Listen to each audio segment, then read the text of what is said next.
Hello and welcome to Austin Anderson Sports Talk, where today in the NFL, the NFL Scouting Combine just got over.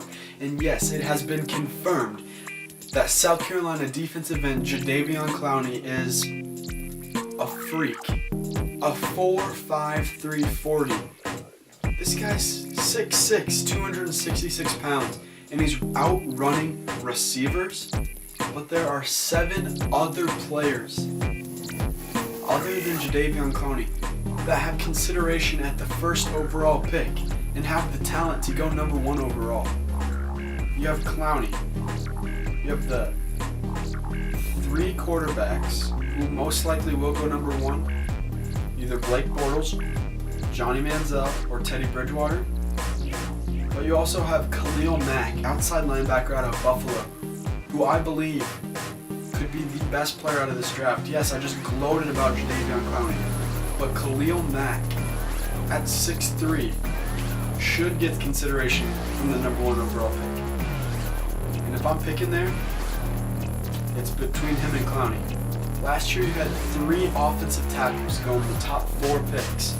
First overall, Eric Fisher. Second overall, Luke Joeckel. And 4th overall, Lane Johnson. This year, Cameron Robinson out of Auburn and Jake Matthews out of Texas A&M would go ahead of those 3 tackles in last year's draft. That's how good they are. And also, not to be forgotten, Clemson wide receiver Sammy Watkins, who, if he touches the ball every time, can take it the distance. And personally is my favorite player in this draft. So here on Austin Anderson Sports Talk, we're giving you our early 2-month in advance mock draft. At first overall, the Texans are taking Blake Bortles, who ran a 4.93 40. That's really not that good, but if you watch the tape, athletically he's more similar to Andrew Luck than his 5.2 40. At second overall, if I'm the Rams, yes, I'm taking calls, but if I'm sticking there, I'm taking Cameron Robinson, the offensive tackle. Third, while you could go with Johnny Manziel or Teddy Bridgewater here, the Jags aren't going to compete anytime soon. It's been rumored that they like next year's quarterback class a lot better, with the likes of Marcus Mariota, Brett Hundley, Jameis Winston, and so I have them taking Jadeveon Clowney.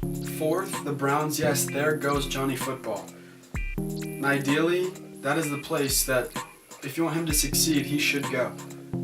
They're really not that bad, and with a good quarterback, they could, dare I say it, make a push towards the playoffs. 5th, we do have Teddy Bridgewater, who decided not to throw or run at the combine for some unforeseen reason. Now to the NBA in the power rankings. First, we have Oklahoma City. 2 is Miami, who LeBron just broke his nose, but they're the defending champs. 3, we have the Indiana Pacers, who, yes, just acquired Evan Turner from the Philadelphia 76ers for Danny Granger. And yes, Evan Turner is averaging 17 a game. If you've ever watched 76er basketball, which I don't blame you, they're awful. They run a marathon every game, up and down the court. They by far have the most possessions per game in the NBA. So, Turner's stats are a little inflated. At 4, we have Dwight Howard, James Harden, and the Houston Rockets, who didn't make a move and still have Omer Sheik at the trade deadline. But they're 17-5 since the new year, which is the best in the league. 5th is Lob City, formerly Lob City anyway, now the Doc Rivers of the Clippers.